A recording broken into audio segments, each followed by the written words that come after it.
So maybe that could be a little introduction to where we want to go today. Yeah.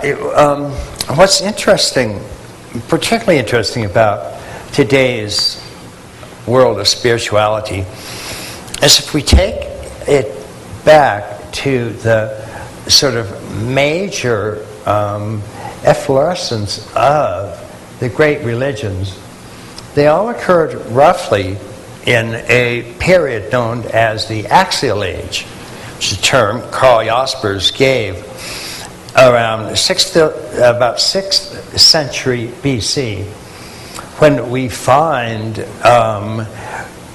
most of the great religions had their flourishing, their beginning, their foundation.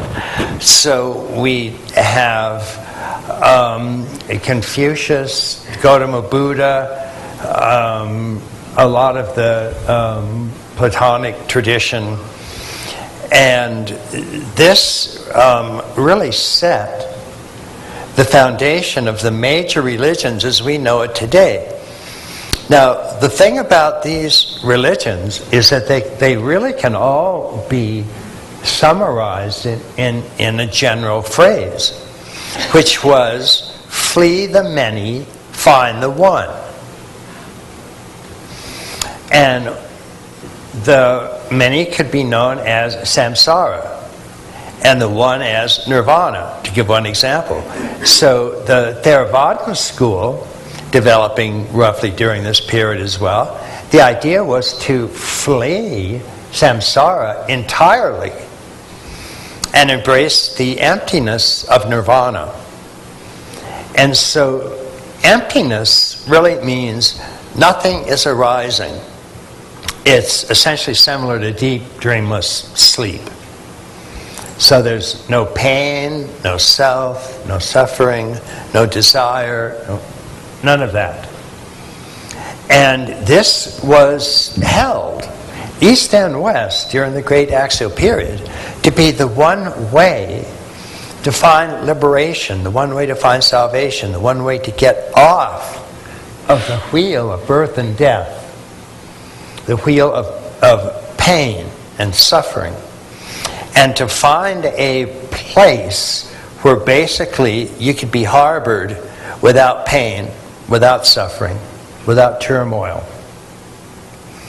And numerous number of techniques were developed for this, from Patanjali's Yoga Sutras to Gautama Buddha's Theravada practice, to practices in the West, in the Platonic tradition. And this is the way religion, leading edge religion, spirituality, was thought of for almost 800 years.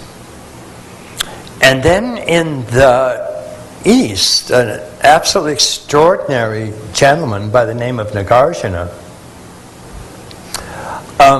pointed out that if you're serious about finding non-dual reality, then you can't just be looking for nirvana divorced from samsara.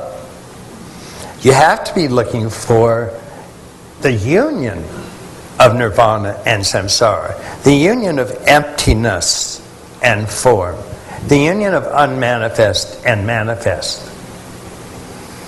And so Nagarjuna caused a revolution in Buddhism. And when you read Nagarjuna, he doesn't spend most of his time attacking Hindus at all, which as a Buddhist you would think he might end up doing. He spends all of his time attacking Theravadan Buddhism and their notion of anatta, no self, which Nagarjuna gives very powerful arguments pointing out that anatta is, as a doctrine, which says that their reality has no self, moment to moment. Nagarjuna points out that that's wrong on the plane of relative truth, and it's wrong on the plane of absolute truth. On the plane of relative truth, self is as important as dharmas.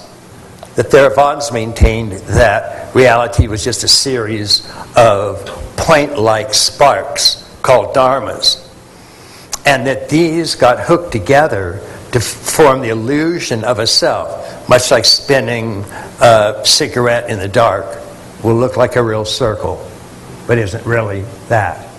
And we believe in a real circle, and so we protect it, support it, try to, in all ways, protect it from all problems whatsoever. And yet, as Wei Wu Wei put it, why are you unhappy? Because 99.9% of the things you say and the things you do are for yourself, and there isn't one. So that was kind of close. But Nagarjuna pointed out that a relative self was as real as relative dharmas, that one didn't make sense without the other, and that they were both mutually conditioned. And so the notion of anatta as a doctrine was simply false on the relative plane. And as for the absolute plane, it's radically uncharacterizable, including that. You can say neither that absolute reality is self, nor not self, nor both, nor neither.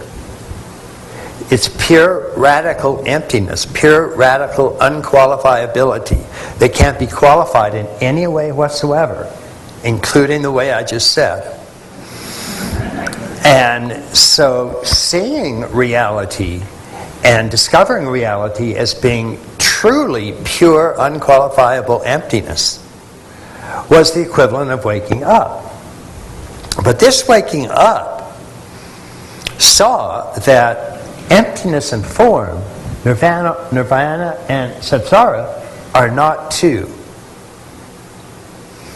And so this changed dramatically the way individuals began to approach waking up and approach reality.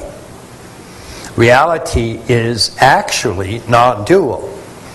And that means that all the dualities we can think of are not two.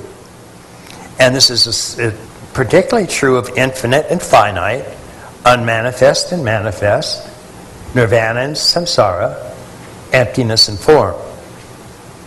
This ushered in the whole Mahayana revolution, and beyond that, the Tantric revolution, where it was understood that what was real is a union of pure, infinite emptiness and radical manifest form. That which is form is not other than emptiness. That which is emptiness is not other than form. And so that changed dramatically the way liberation was thought of. No longer was it thought of as escaping half of reality and hiding in the other half,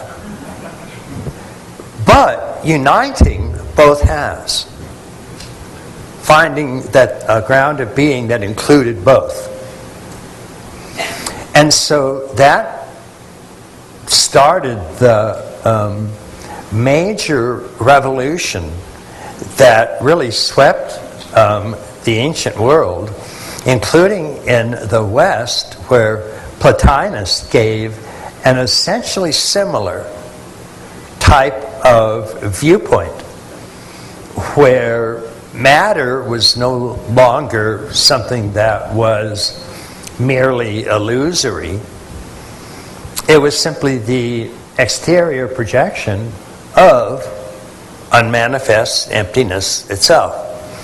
So these two, again, are something that should be united, not half of them ditched and half of them attempted to be embraced. So this remained the main view of world spirituality until really very close to the recent era. Because one fundamental fact started to show up more and more and more and more. And that is the world of form that you're supposed to unite with. You're supposed to unite emptiness with form. And since emptiness was equated also with empty consciousness, or your own pure awareness, then liberation is no longer getting rid of all of this and just hiding in the pure unmanifest. It is instead taking your pure unqualifiable awareness and finding a oneness with it, with everything that's arising. And so non-dual realization means inside here and outside are not two. And so all of a sudden, you're no longer looking at a mountain, you are the mountain. You're no longer looking at the sun, you are the sun. You're no longer touching the earth, you are the earth. Galaxies circulate through your blood, and stars light up the neurons of your night. And you are one with all of this.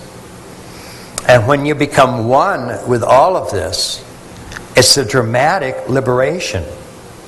Because when you're one with everything that's arising, there's nothing outside of you that can crash into you and hurt you. Nor, on the desire side, is there anything outside of you that you can want or desire. So you're free from fear, free from desire, free from hope. And instead, move in a timeless presence that includes inside and outside, infinite and finite, emptiness and form. Now that was the essential mystical understanding, as I said, until right up to the present. And then increasingly, a profound realization was slowly discovered. And that is, up to this time, which is roughly up to, we're talking about up to the Enlightenment period in the West.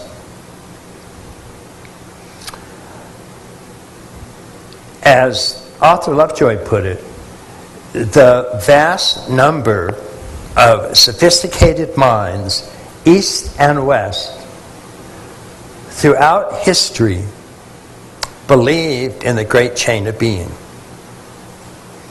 Now, the great chain of being have many, many names for its levels, but essentially it was matter, body, mind, soul, spirit.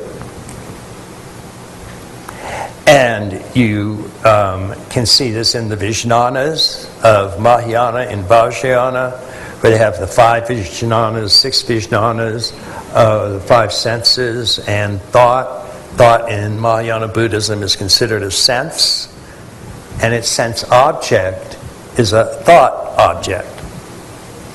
But those are the 6 senses in Mahayana. And the next is manas, which is pure or higher mind. And then Alaya Vijnana, tainted Alaya Vijnana, which we can think of as soul. And the reason it's tainted is because there's a boundary between soul and exterior. And then pure Alaya, which is non-dual and transcends the boundary. So that's just one version of this matter, body, mind, soul, spirit. And this was, as Arthur Lovejoy said, and it's truly astonishing because it gives you sort of a starting anchor point of the great, enormous similarity that the world's traditions shared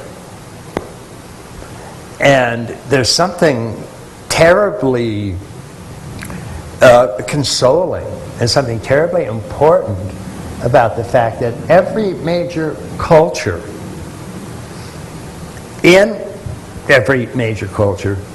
every major contemplative tradition agreed with the essential points of the great chain of being.